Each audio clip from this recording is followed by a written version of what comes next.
Can you hear me? Sai sabok, sok sabai? Yeah? Yeah? How are you? I'm fine, thank you. And you? Yeah? Is it okay? Or do we need to switch? We're good? We're good? Okay. So we shall begin. All right, so in my country where I grew up, we have this term called a midlife crisis.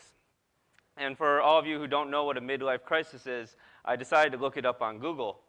And apparently a midlife crisis is a time when a man loses his hair and wishes that he had hair, or a time when a man buys a motorcycle, an old man buys a motorcycle or a new car, or simply wishes that he was young again.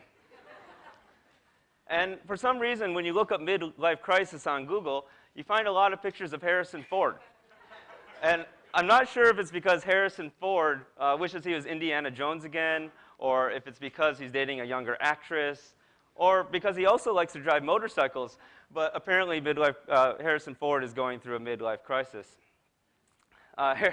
Harrison Ford jokes aside, I found one definition of a midlife crisis that said a deep sadness for never finding meaning in life.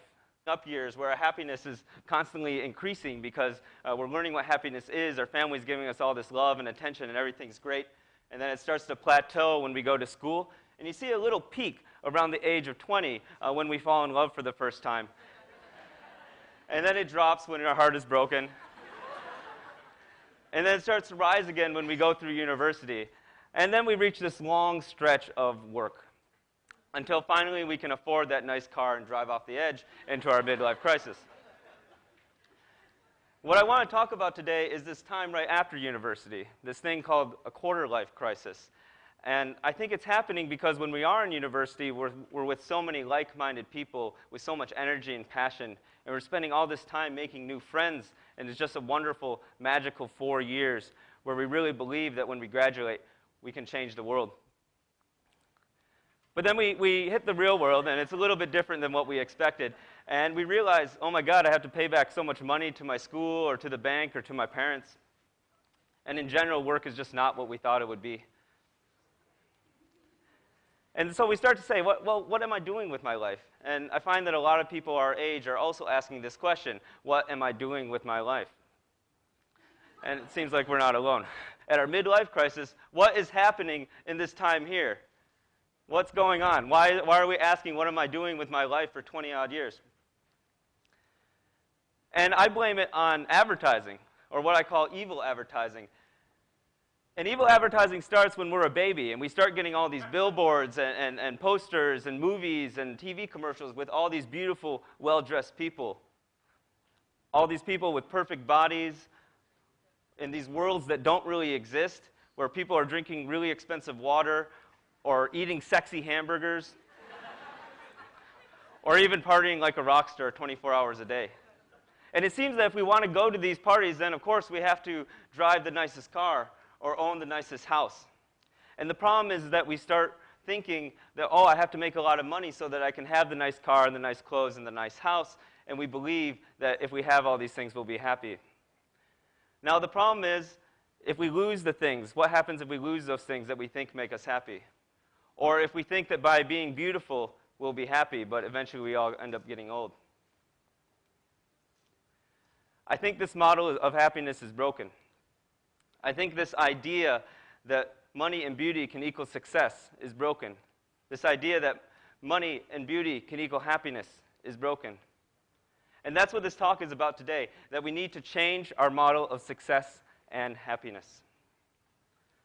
Now, there's 3 ways that we can do it. And the first way everyone can do right now, I want you to take your hands, and I want you to go like this. I think that you're doing a Charlie's Angels gun, which it kind of does look like. But this is not a Charlie's Angels gun. This is called a Dong Chim. A Dong Chim comes from Korea, and it literally means, ready for it? Poop needle. So how does a poop needle work? Let me show you. So a poop needle, usually it happens to teachers in Korea, and a student will run up and Dong Chim the teacher in the anal region. Just like that. Bam! Dong Chim. All right? So what's amazing about a Dong Chim... What's amazing about Dong Chim is that it can happen to anyone. You can Dong Chim a businessman if you want. Bam! Yeah. You can Dong Chim Harrison Ford. Anyone can get Dong Chim. Anytime, anywhere. It's such a violent action, and it really makes you wake up. And if we want to end this quarter-life crisis, and we don't want to have a midlife crisis, we have to wake up. You have to Dong Chim yourself today. And that's the first rule, is that you really have to change. Not tomorrow, not next week, but today. The second point starts with this question of what do you do? It's normally the question that we ask someone when we meet them for the first time. And when you think about this question, it really means what do you do to make money, right? And that makes sense. For so many years, making money was about survival, and it was about making money to support your family. And this is a great thing. The problem is when we stop thinking so much about our family and we're spending too much time in work and we forget about our family and we just care about making lots and lots of money. And in developed countries, this is happening far too much. It's just all about making more and more money so we can have these things. And what I'm going to challenge us today is stop thinking about what do you do to make money and being the ultimate sign of success and happiness, and start thinking, what do you do to make meaning? For many years, I worked as an ad man, promoting some of this evil advertising that I'm talking about what fashions we should be wearing, or what shoes we should wear, or what drinks to make us feel high class, or drinks to make us feel happy, or drinks to even be cool. Many of my friends said that I had a dream job. I was an expat, or I am an expat working in a developing country. I was getting an expat salary, and all I did was think of ideas all day. It was quite easy. And so one day when my boss said, "Mike, how would you feel about being our youngest creative director?" I actually quit.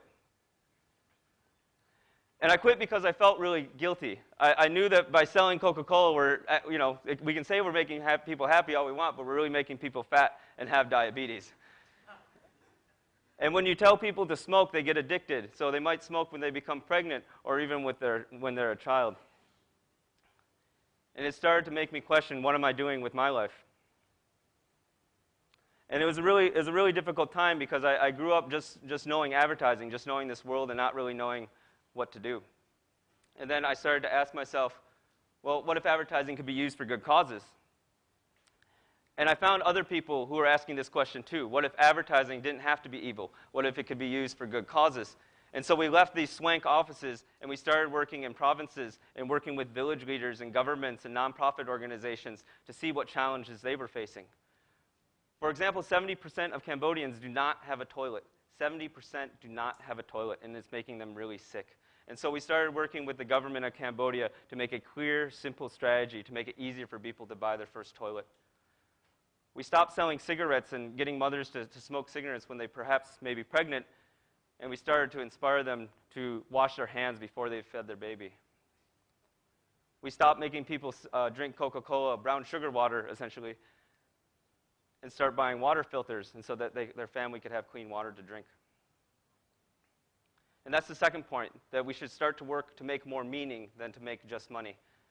And I'm not alone in this. Scott Harrison, he used to be a club promoter. He promoted some of the largest clubs in New York. And he asked himself, what would the opposite of my life look like? And so he went to countries, some much poorer than Cambodia, and started raising money to build wells for people who didn't have clean drinking water. And so instead of getting celebrities to come to his clubs, he got celebrities to donate to charity. This is Jordan McRae. He worked for one of the largest defense companies in the world, and he quit to start his own business, a company that took high technology and made it into renewable energy that could be used in Hong Kong, but also could be used in developing countries for very, very cheap. So here he is in Haiti, working with students, teaching them how to make a wind power device that costs less than a few dollars, and it could give them light, regular light, for the first time in their lives. But you don't have to quit your job to make meaning in your work. It doesn't have to be that extreme. This is Dan Meyer. He was a math teacher, and he thought about it, and he's like, I know that math is boring. And I know students are asking, why do I need to learn this? And it just wasn't really applying to students. And so he started to make it more concrete. He started to make it more of a fun challenge. And he essentially threw away the whole curriculum. And he constantly asked himself, how can I make my students love math? How can I make my students love math? And he not only made his students love math, but he made them lifelong problem solvers. So work to make meaning, make meaning, make meaning. And for the third point, I want to tell you a quick story about Adele. She was my boss for a short time and one of my greatest mentors. I was working on a documentary at the time, and when I finished it, we were having lunch. And she sat down across from me, and she said, Mike, I want you to go be crazy. I was like, what does that mean? And she says, I want you to quit. I want you to go be crazy while you can before your housing payments, before your car payments and your girlfriend payments take over your life. She said, look at me, I have a Porsche, I have a mansion, I have all these things, and all I wish is that someone told me to go be crazy when I was your age. And so I did. And I moved to Thailand, which I thought was just going to be a short 5 months, but it ended up being an experience that changed my life. And I actually brought my parents, they're right there on the end, I brought them to visit the school last year. And one of the students, a girl named Pan, she gave my mom this note. And we were having dinner, and my mom passed it to me. She said, hey, one of your students gave me this. I'm going to read it very quickly. It says, Dear Teacher Mike, I'm very happy that you came back to our school again. I wanted to say that you made me love English and want to go abroad. And now I can do it. I will go to Germany next year, and I'm very excited. I want you to know my success, because you are one of my spirit. Thank you for the good memory. And it made me realize that there's so many things that we impact people and we don't even realize that we do.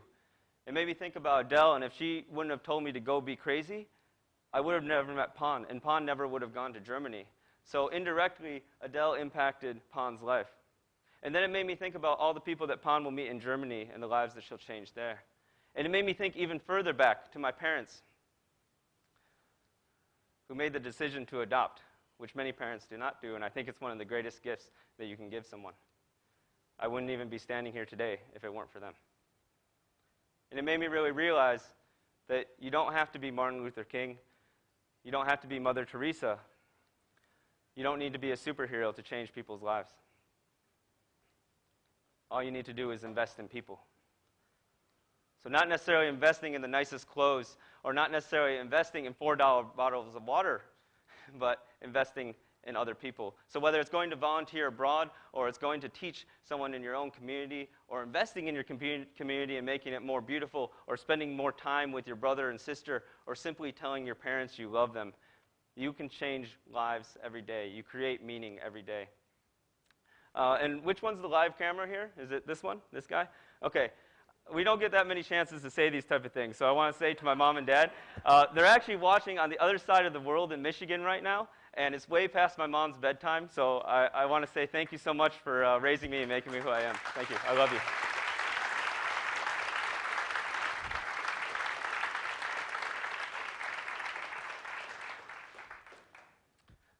So I want to share one last story in closing.